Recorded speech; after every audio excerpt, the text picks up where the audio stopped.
ছাত্র রাজনীতি থেকে উত্থান, ডাকসাইটে কংগ্রেস নেতা।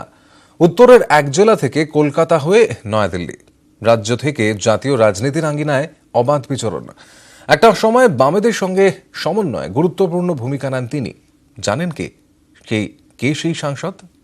কখনো চাবি দাসমুন্সি, কখনো মিথ্যে দাসমুন্সি, কুৎসা ছিল প্রচুর। তবু তিনি অপ্রতিরোধ্য, বিচক্ষণ রাজনীতিক, তুখোড় বক্তা। রায়গঞ্জের ভোটে আজও সমান প্রাসঙ্গিক। ভোট যুদ্ধের প্রেক্ষাপটে ফিরে দেখা রাজ্য রাজনীতির প্রিয়দাকে। ছাত্রাবস্থা থেকেই রাজ্য রাজনীতির সক্রিয় কর্মী প্রিয়রঞ্জন দাসমুন্সি। 1970 সালে যুব কংগ্রেসের সভাপতি হন। 1971-এ 26 বছর বয়সে প্রথম সংসদীয় রাজনীতিতে প্রবেশ। দক্ষিণ কলকাতা লোকসভা কেন্দ্র থেকে প্রথমবার সাংসদ হন প্রিয়রঞ্জন দাসমুন্সি। কংগ্রেসের দুই মুখ সুব্রত মুখোপাধ্যায় প্রিয়রঞ্জন দাসমুন্সি জুটি তখন বাংলার রাজনীতি কাঁপাচ্ছে। তারপর প্রায় 4 দশক ধরে তার রাজনৈতিক বিচক্ষণতার একের পর এক নমুনা দেখেছে দেশ। 1984 সালে হাওড়ার সাংসদ নির্বাচিত হন প্রিয়রঞ্জন দাসমুন্সি। 1989 ও 1991 সালের ভোটে অবশ্য হেরে যান তিনি।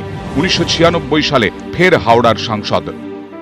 লোকে বলে, হাওড়ায় লোকসভা ভোটের প্রচারে নেমে প্রিয়রঞ্জন বলেছিলেন কোমরে রাখা চাবি দিয়ে শিল্প শহরের সব বন্ধ কারখানা খুলে দেবেন।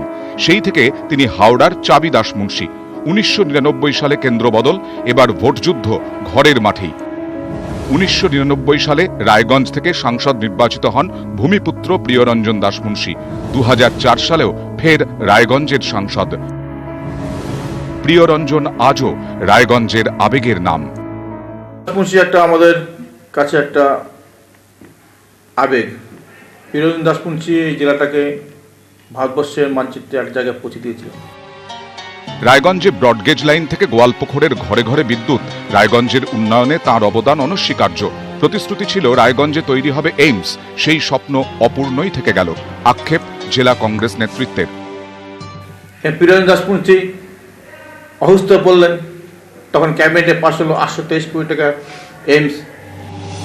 দক্ষ জনসংযোগ, নিমেষে মানুষের সঙ্গে আলাপ জমানোর ক্ষমতা, সবাইকে সঙ্গে নিয়ে এগিয়ে চলার মানসিকতা, তীক্ষ্ণ বাগ্মী, এই ছিল তাঁর ইউএসপি। রাজনৈতিক নেতা হিসেবে তাকে আমি শ্রদ্ধা করি। তার কাছে রাজনৈতিক শিক্ষার ছিল। ওনার অনেক বক্তব্য আমি দূরে দাঁড়িয়ে শুনেছি। ওনার বক্তব্যের মধ্যে যে শালীনতা ছিল বিরোধীদের আক্রমণের ক্ষেত্রে, সেটা কিন্তু গ্রহণযোগ্যতার। কেন্দ্রীয় তথ্য সম্প্রচার মন্ত্রক, সংসদ বিষয়ক মন্ত্রকের দায়িত্ব ছিল প্রিয়রঞ্জনের কাঁধে। প্রথম ইউপিএ আমলে তিনি ছিলেন কংগ্রেসের অন্যতম ক্রাইসিস ম্যানেজার। বামেদের সঙ্গে সমন্বয়ে সোনিয়া গান্ধীর ভরসা।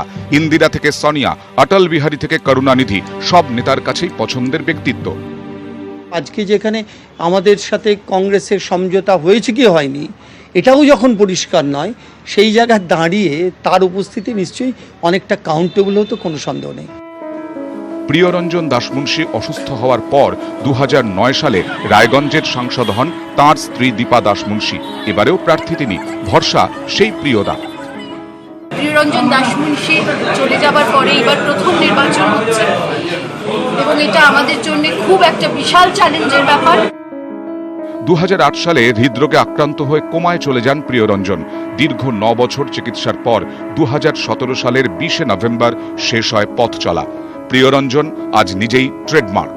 আজও রায়গঞ্জের ভোটে তিনি কংগ্রেসের অক্সিজেন। রায়গঞ্জ থেকে ক্যামেরায় মুক্তা সরকারের সঙ্গে উত্তম পাল, নিউজ 18 বাংলা, উত্তর দিনাজপুর।